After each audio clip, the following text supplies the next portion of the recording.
Oh, we're recording now? That was good. Okay, let's jump in. I love we jump in. That's Yeah. good info, though. Good info. Yeah. It's nice to meet you.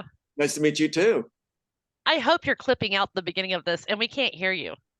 You can't hear me? Oh, now I can. Okay, I can. thought you were talking. I just hadn't talked yet. Yeah, no, I'm not sure. We only get 40 minutes on these things, so I want to always join as close to 2 as we can. So that's Okay. it probably didn't record that whatever you guys were just talking about. I'm not sure. Okay. So just to introduce everyone, we've got Tom Althouse, the true writer of The Immortals, which became The Matrix. There you go. And we've got Elizabeth. Your name's on the screen, so I assume I can use your name. Elizabeth Yes. Dove, who is Madam Punisher, one of the hardest hitting truth accounts on Twitter, on the internet, just bringing it every day. So introduce everybody, and I guess I didn't really have too much of an agenda to get started. Just kind of wanted to see how this conversation flows today with the addition of Elizabeth. So let's jump in. So what's everybody's thoughts on the alien stuff that they're releasing now, I guess, to get started? Wait, fill us in. What alien stuff is being released? I don't know. It's just been recently they've been talking about alien stuff. I haven't really dug into it too much. I just know that it seems like a big psyop to distract people from other stuff, but they're trying to say like alien things are happening, and I just didn't know. Exactly what we predicted. I was predicting on a show with these guys, Brian and Mark, Mix It Up podcast. I was predicting that they were going to do the alien agenda to distract from what really matters. Yeah. And here we go. They're doing exactly. It's like we push the button and they respond. Yeah, exactly. Yeah. And we got Project Bluebeam that we know is out there that they could activate at any time and make it look like a real alien invasion if they need to. So they've talked about reenacting the Second Coming. Yes, yeah, I've heard that. Like in different regions of the world, having different messiahs come back, and with the broadcasting systems all ready to catch it.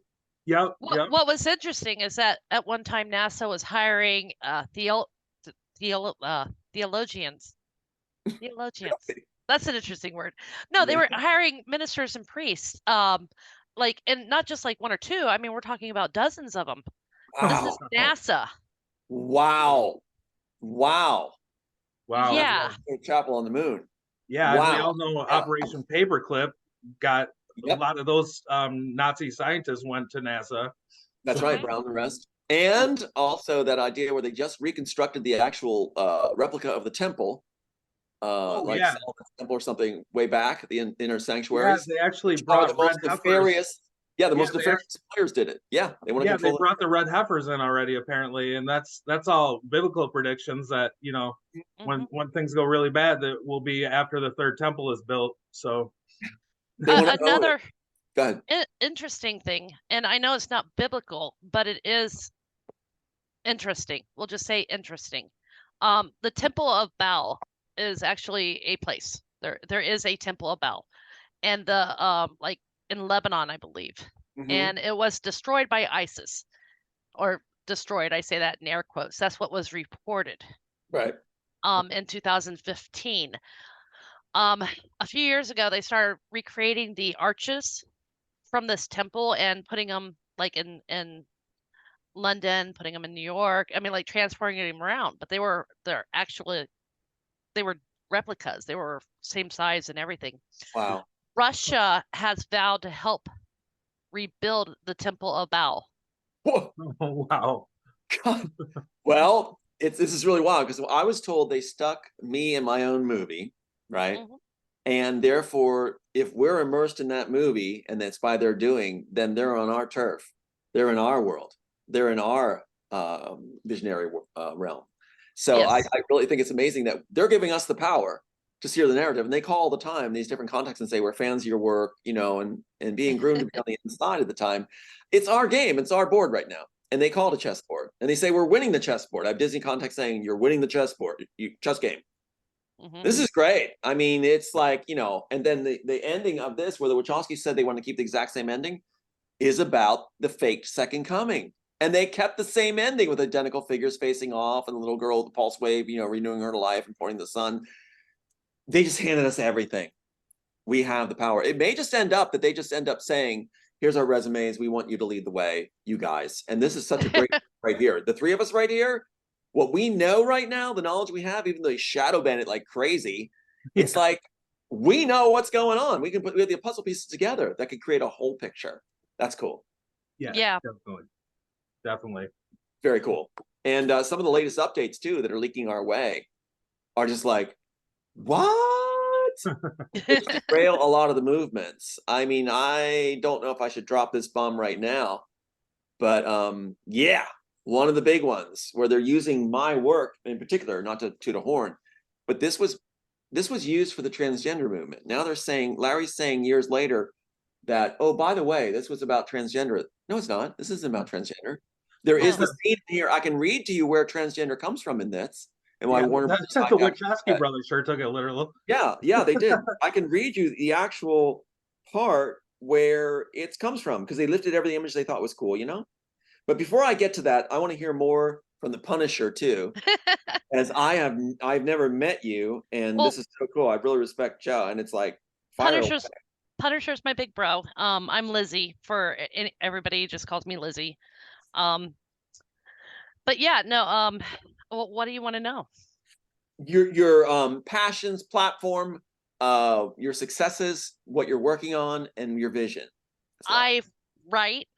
It's a lot. It is a lot. And it's expansive on my end. I write a lot. One of my huge successes was writing Con Inc. and the Red Pill Antifa, where I started exposing all these psyops that were going on within the movement, and who was funding them and who was behind them and how they were playing out and what the tactics were being used, including like how they were doxing parents for going to school board meetings. Right. But it was more than that. They were turning people in for fake vaccine cards. They were reporting people for being at January 6th. All kinds of stuff. I mean, it was like this really I basically wrote a novel. And I didn't even put over a fourth of my research into that. Wow. Quite. Wow. Yeah. Like recently, I got a call. Well, I got a message on July 5th, which was just a few weeks ago, from this lady who asked me to help her. Her son went missing, and the police were not helping. Of course. And they weren't reporting him missing or anything. And what ended up being one missing child was more than one missing child. And we have we sort of kind of launched an online campaign to help find these children. Right. Good for you. And to force the police to act. And we recovered 5 children so far. Good. Yeah, but, that's awesome. We are exposing what exactly in that system failed, and where it's coming from, and the laws and stuff that should be there to help us but aren't. They're playing against us. Right. When all your safety nets are turned against you, when the system that is meant to support you is used against you, what do you do? That's right. That's I actually watched a video not too long ago about a guy who called the missing child poster and just out of curiosity said how much, and the person that was all into it, like helping, all of a sudden said just a second and connected him with a guy, and it was like an entire thing where this underground child trafficking network is set up through these missing children posters. They're not actually set up to help anything. It's almost like a banner, like you can get this child. Well, I watched your previous podcast, and you had brought up Disney, and you brought up the Sound of Freedom. Disney held the rights to Sound of Freedom. Okay. For the last 10 plus years, Disney every year has had somebody arrested, either on their board, in their management, employees, what have you, for pedophilia. That's right. That's right. And that's been every year consistently for over the past 10 years. One thing you don't realize. Did you hear the guy who supposedly debunked Pizzagate was just arrested on child charges as well? That's really? That's a go-to move. I was told that I would be hauled off for child pornography by the FBI in order to shut me down because I've been speaking out against what they've been doing with child trafficking and things. Yeah. It's like this guy's full of it. And I said, yeah, you come to my home, you won't find anything. You'd have to plant it on me. But and they will. That's exactly what they do. Yeah, I have. Yeah, go ahead. But you talk about Disney and everything, and guess what? The National Center for Missing and Exploiting Children, guess who one of their biggest supporters are? No. Yeah. For 10 plus years. Yeah. Who helps educate on missing children. That's the sheep's wool. That's the sheep's wool. So they come across as benevolent. That's why I'm so infuriated by the Sound of Freedom thing. Whenever I watch the trailers or anything else, I'm just like fake, self-promotion, self-promotion, and hiding what really is the agenda. They talk about saving a Mexican kid. It's like they keep saying every interview, it's like this Mexican kid, I decided to turn and help them. It's like there are tons of children in this country being exploited. And this is to cover the fact. It's also to protect the agencies from their culpability. So it's supposed to draw us away from it by a funded thing that's through Warner Brothers, Netflix, Disney, the rest of them are all doing a blanket thing. So we're supposed to say there's nothing else to see here. Right. So it's a trick where they profit off of doing this and make themselves into heroes. So, I mean, up in like the last 2 years, unaccompanied minors coming across the border have remained under, the 6-digit number. It's been like 20,000, 10,000, right around in that area. In the last 2 years, it has actually skyrocketed. It's up to 100,000 children, unaccompanied minors. Oh yeah, right? Children who are being trafficked. Exactly. Even with those numbers, for every one unaccompanied minor being trafficked across the border, there are 6 to 8 missing American children. Sure. Yeah. Then you multiply that, and what do you get? I had said in an interview, I think it was with Michael Yeko, I don't know if it was, but one of those interviews way back, I had said that watch for the FBI to make themselves into heroes, and they'll say, we rescued 12 kids or so, and 1 kid or so. And then a lot of the agents will come up with their memoirs afterwards, after they've allowed all this to go on. They'll come up and publish their books and make money that way. And what's going on is, I said, watch for 1 child. And then this Sound of Freedom comes up with it's like, oh, there's 1 Mexican boy and there's a studio in California. They're doing exactly what we said, where they try to make themselves the heroes, first of all. They limit the numbers way down, like you just pointed out. And they are covering the fact that the US is the major one that's involved in it, along with England, Australia, and the rest, that have special points like Spokane, Washington, and also Phoenix, Arizona, and other places that are the main hubs for these transference, just like an airport system. Yeah. And but, then even when you look at the clearinghouse that we have here nationally, our national clearinghouse, the one that is legislated by our Congress, that is funded by our government, oversaw by the Department of Justice. They have a special department just for missing children and to oversee this clearinghouse. Even our clearinghouse, you look at the numbers of missing kids and you look at the number of missing posters. And, you're talking 600 to 800,000 children missing in the U.S. every year. Right. And then you go and look at the missing posters and you're talking 20,000. Yeah, and you know what else? I've been told, that's a valid point. I've been told that these milk carton things and these Amber Alerts, what they're doing too to draw attention away from the actual abducted and exploited children is to present children that are maybe a father in a divorce situation is trying to take their kid back, and it's a domestic thing. So they're not even addressing the actual children abducted and exploited by members of state and agencies. So what you have is child services actually helping with this, and are now used as weaponized, along with the psych field and hospitals, to take kids away from targeted individuals that are visionaries and people that are actually working, like you said, the Punisher and myself, to actually try to make a difference. Our children are being taken by child services. Yes, they are. Yeah, it's unbelievable. We had a lady named Samantha Harrison who actually pretended to come in and help us and said, you are a stellar family. I had to come in because I was called in on you. Yeah, right. But I'll interview your son. I wish we had more families like you. Then we find out she's working with psych services to try to take the child away, using child services as a cover to try to put me away on a 302. It's unbelievable what's going on. But we just came up with something where I'm being informed by the inside that the transgender movement, I don't mean to make any waves here, but the transgender movement is a cloaking device for child trafficking. They want to distract, like you said, the aliens topic. Transgender is also a distraction from the child trafficking. I would believe that. Yeah, I would believe that. Guess what we discovered? You ready for this? All right. Larry Wachowski, like I said, has said that years after, he says, okay, well, The Matrix was actually a transgender film. Well, why didn't you say that when it came out? Why are you waiting to like years later to say it? Doesn't sound like it applies. Well, what happened was Larry's supposed to be the poster boy of the transgender movement, which is Warner Brothers' agenda to mess up things, throw the youth off and alter things. So what does Larry do? Good old Larry. And one of my dear friends, Stephen Uzel, he does a show too. Stephen Uzel discovered this. He turns up the dating profile on the website, the dating website of Larry Wachowski. Are you ready for this? Larry Wachowski, transgender, now a woman, married, Madonna Matrix, dating site, posting on a dating site. What does he list himself as? Writer of The Matrix. Okay, fine. Best friend, Tom Hanks. Only friend. Tom Hanks, who was on the copyright for my title, The Immortals, as commissioned by Warner Bros. To write it, and also Cloud Atlas. Here's the big part. What does Larry Wachowski, now a woman, list as his gender on his dating site? Take a wild guess.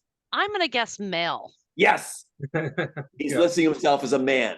He just said that everything he said about The Matrix is a lie as far as transgender. He's just saying the transgender movement is a lie because he, who had all the money done on himself, is listing himself as a man and dating outside his marriage. I say give to you a real paper card to pull to bring down a cornerstone of the transgender movement that Warner Bros. Has put in place.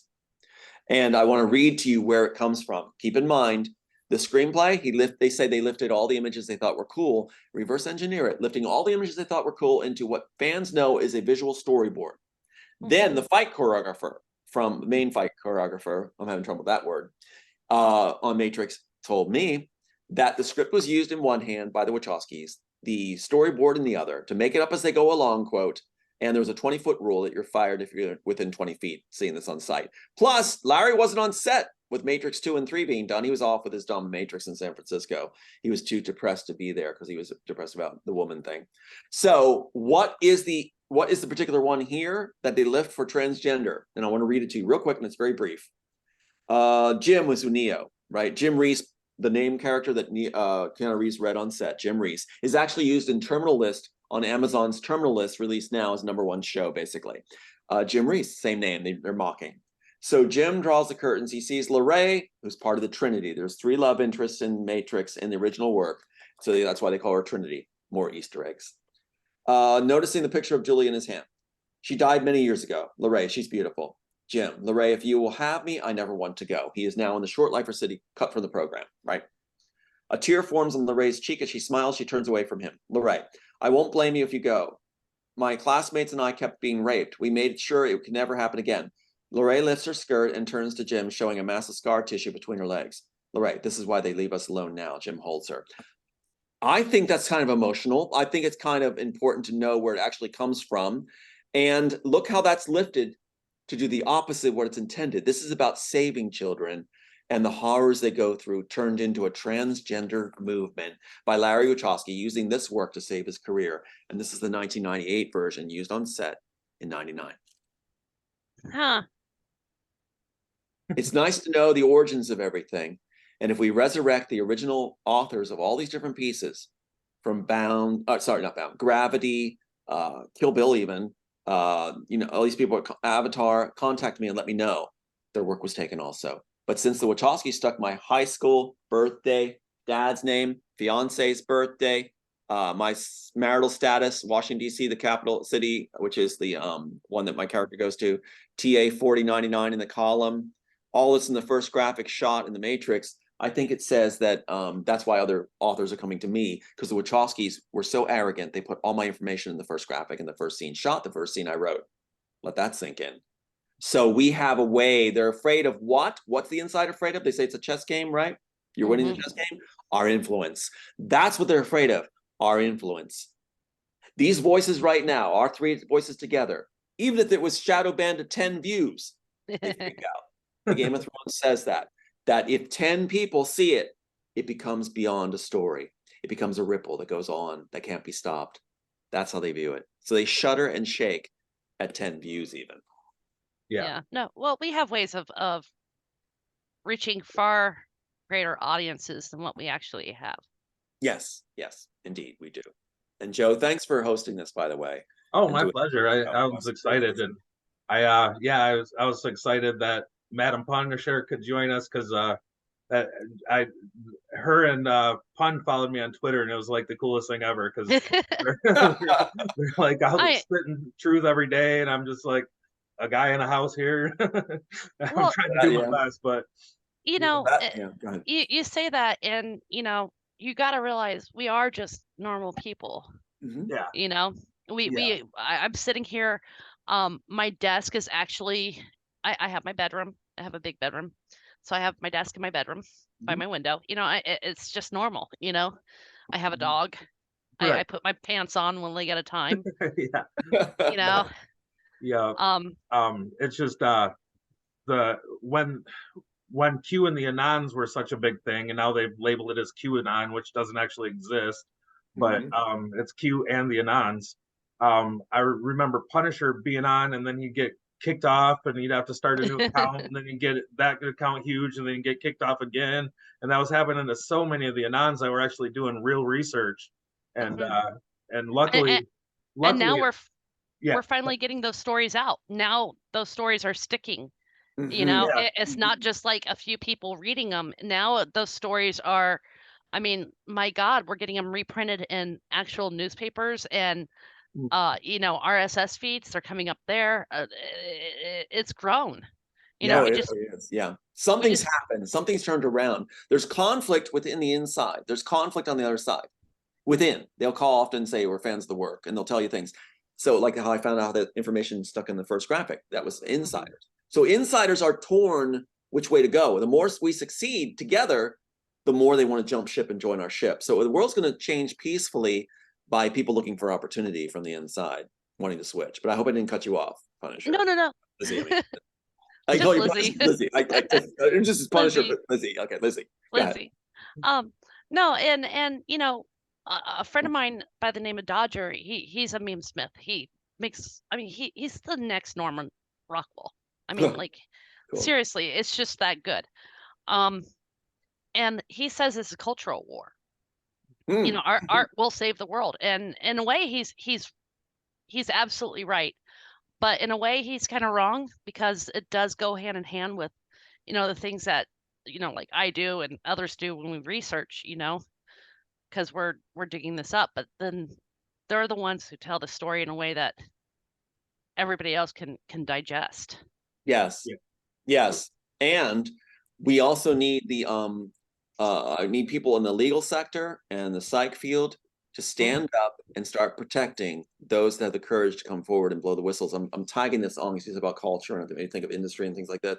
It's like we need safety nets for the people that are brave enough to take the front line and fight on the front line. And because that is the tactics they use, 302s, they'll take your children, like we said, with child services. We need people to be able to step in place and go, no, I represent these people. You will not touch them. We got to play their game, win their game, and get rid of their game. Yeah, so, we definitely need people like that. We do need people on the legal side, because some of us are getting hammered. Oh yeah, they'll distract you to the end of the days with that.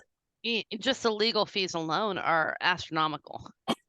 And the damage done to image and things like that. It's it's very important for the truth to be a clear, purified truth. It can't be muddied with all these tactics they use, where they'll use shout down, delusional. They love to throw that word around. No nothing hack is what the Wachowskis put in a big article, TMZ, which is owned by Warner Bros. Attorneys, by the way. Warner Bros. Itself. And so you've got these tactics used that are smear, throw, mud, but nothing based on evidence.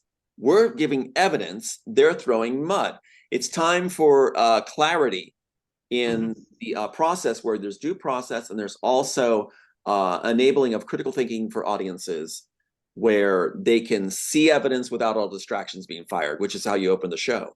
you know, distraction of aliens, distraction of this, distraction of that. How many people are dropping drops or these they call it drops, where they'll do like I was working with this one Q group and it was like, I'm going to drop 1,000 drops. Why? That's just going to waste people's time and you're just rehash. You're not showing something new. How about not these drops, but actual new updates, like we just said about Larry? Yep, and we as a society need to move away from this idea of your truth, you know, like like this idea that everybody's truth is personal. There's a truth, and that's it. Yeah, You know? absolutely right. Let's cut right to the matter and look at the evidence at hand and not have it shut down. I mean, I saw this today. I saw this young woman apparently had done a distilled down from the Sean Stone's interview. And so she distilled down all the things. It was done so well with the graphics and everything so well for a minute and something, beautifully done. And it had 6 views listed. Oh my God. It's going backwards. Yeah. And it's like, I was like, lift this lady, lift her. She's done all this work. It's beautiful. It's well done. So I put that out, you know, and so that's what we need to do for each other is put it out there. You know, like today I got a call from London, from South Africa. I got a call from Chicago, LA. I got another interview request from Illinois. It's like pop, all in the same day.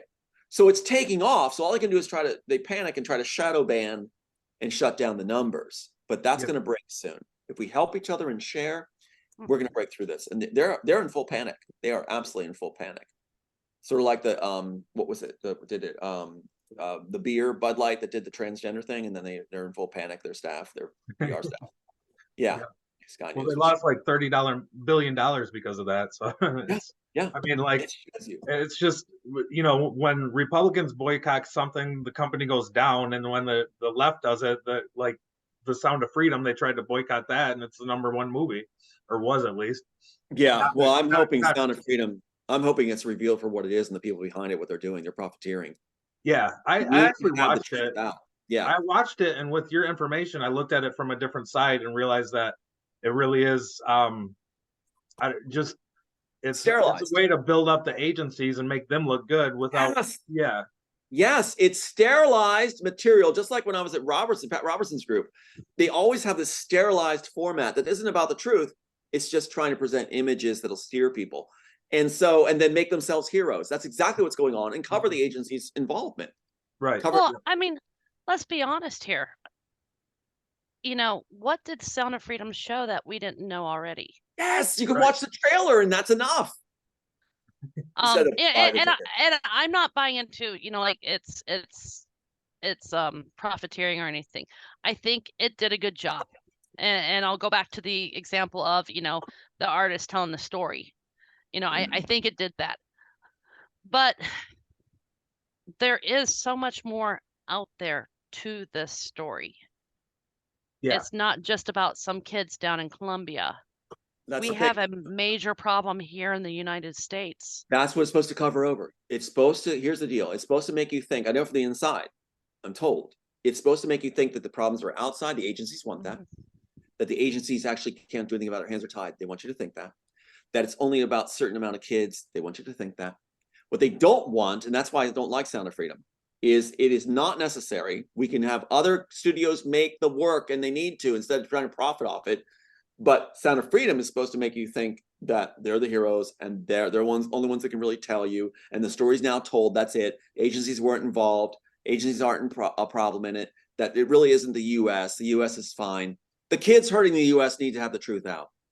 All those many children being exploited in the U.S. by even our own dignitaries needs to be pointed out. Sound of Freedom is going to try to work against that. That's why I'm against that film.